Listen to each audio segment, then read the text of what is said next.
Basically guys मुझे animated movie जो होती हैं वो पसंद नहीं होती है, लेकिन 25 जुलाई 2025 को अश्विन कुमार के डायरेक्शन में बनी हुई महाअवतार नरसिम्हा मूवी सिनेमाघरों में आ चुकी है।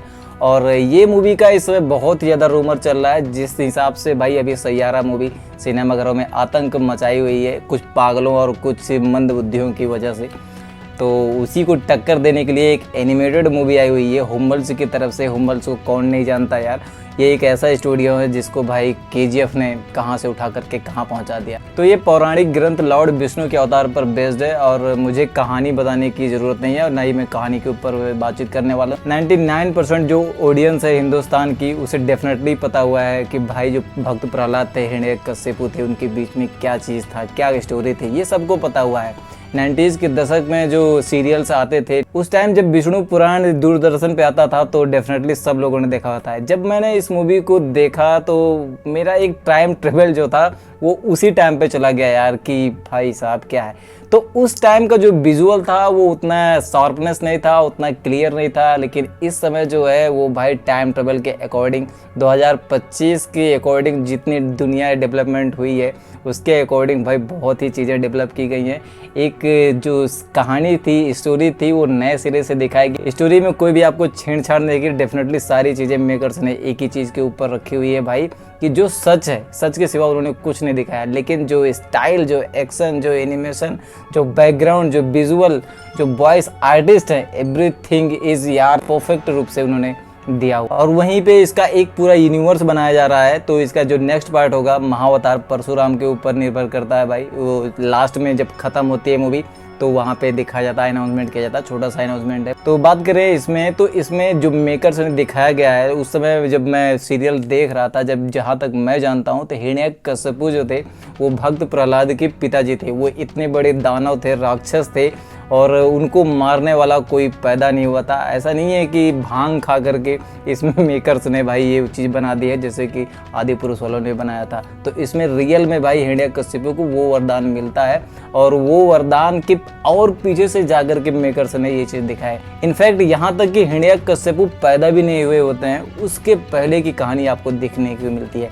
जो ये चीज़ मेकर्स ने दिखाया हुआ है एकदम डिटेल्स में जा कर के और अच्छी तरीके से, वो चीज़ मुझे बेहद ही पसंद आई है। बेसिकली वहाँ पे एक संत होते हैं जो भाई अपने ध्यान में मुग्ध रहते हैं, तो उनकी पत्नी आती हैं और वो कामुक बहुत ज़्यादा रहते हैं, तो वो मना भी करते हैं कि ये संध्या काल का टाइम है और आप जो है इस समय हमसे दूर रहिए, क्योंकि ये जो टाइम है ना, इसे राक्षसों का टाइम है। यहाँ पे दैवीय जो शक्तियाँ होती हैं, जो बुरी शक्तियाँ होती हैं, वो बहुत ज़्यादा एक्टिव होते हैं और मैं अगर इस समय आपके साथ संभोग या कुछ भी करता हूँ तो आपके गर्भ में वो निवास करने का पूरा चांस होता है। तो वहाँ पे उनके गर्भ में 2 बच्चे भाई जन्म लेते हैं और दोनों के दोनों राक्षस होते हैं। पहला राक्षस होते हैं भाई हिरण्यकश्यपु, दूसरा हिरण्याक्ष होते हैं जो उनके भाई होते हैं। अब इनका जब दौर शुरू होता है, इनका जब पागलपन शुरू होता है भाई, ये चीज़ को भी मेकर्स ने बहुत ही डिटेल तरीके से उसमें दिखाया गया है। तो इस चीज़ के लिए मैं भाई मेकर्स को सैल्यूट करना चाहूँगा। वहीं पर जब इनका अत्याचार बहुत ही चरम सीमा पे पहुँचता है तो इनको ध्यान में आता है कि भाई मैं दुनिया का सबसे बड़ा, इस धरती, इस त्रिलोक का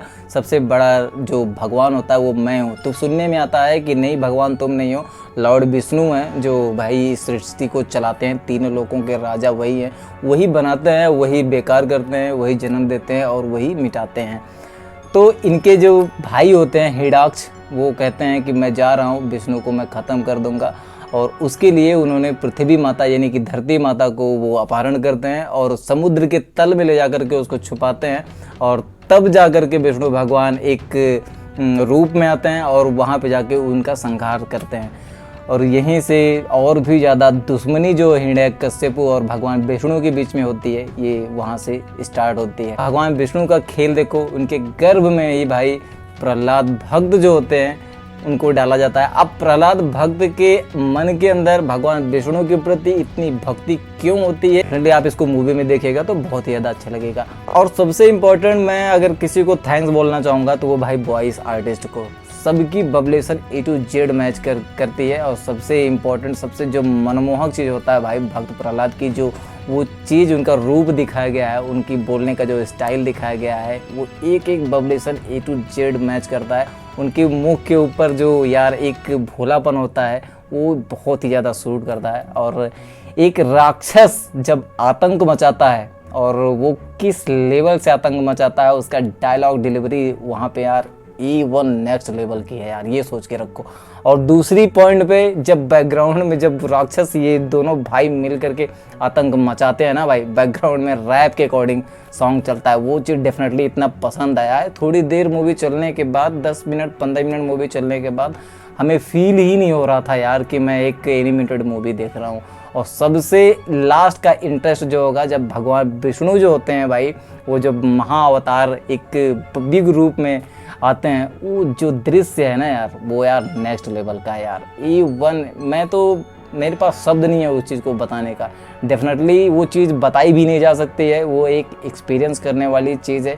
बाकी गाइज विजुअली तरीके से BGM नेक्स्ट लेवल का है, BGM में कोई कमी नहीं छोड़ सकते हैं आप। और वॉइस आर्टिस्ट हिंदी डब में भाई A1 है, नेक्स्ट लेवल का है। और वहीं पे मूवी की निगेटिव बात करूँ तो जब दो लोग आपस में कन्वर्सेशन करते हैं तो वहाँ पे थोड़ा सा बैकग्राउंड जो होता है, जो वॉइस होती है वो थोड़ा सा डल सी होती है। नेक्स्ट पार्ट और भी आने वाले हैं, तो अगर इन्होंने आगे चल करके 25% भी सब कुछ ठीक करने की कोशिश की तो ये भाई पूरे हिंदुस्तान, पूरे इंडिया की सबसे बेस्ट नंबर 1 एनिमेटेड मूवी बन के दिखाएगी। बाकी गाइस इस मूवी को आप विद फैमिली के भी साथ भी देख सकते हो। ये एक वरदान के ऊपर है, क्योंकि आपको इसमें ऐसी कोई चीज़ नहीं मिलेगी, क्योंकि ये खुद ही यार एक धर्म के ऊपर बनी हुई मूवी है। और भक्त प्रहलाद हिरण्यकशिपु के बारे में कौन नहीं जानता। बाकी गाइस क्या आपने इस मूवी को देखा हुआ या नहीं देखा हुआ, कैसा लगा आपको एक्सपीरियंस, और वीडियो पे फर्स्ट टाइम आए हो तो एक लाइक और सब्सक्राइब तो जरूर कीजिएगा यार। मिलते हैं नेक्स्ट वीडियो में, तब तक के लिए बाय बाय, टेक केयर।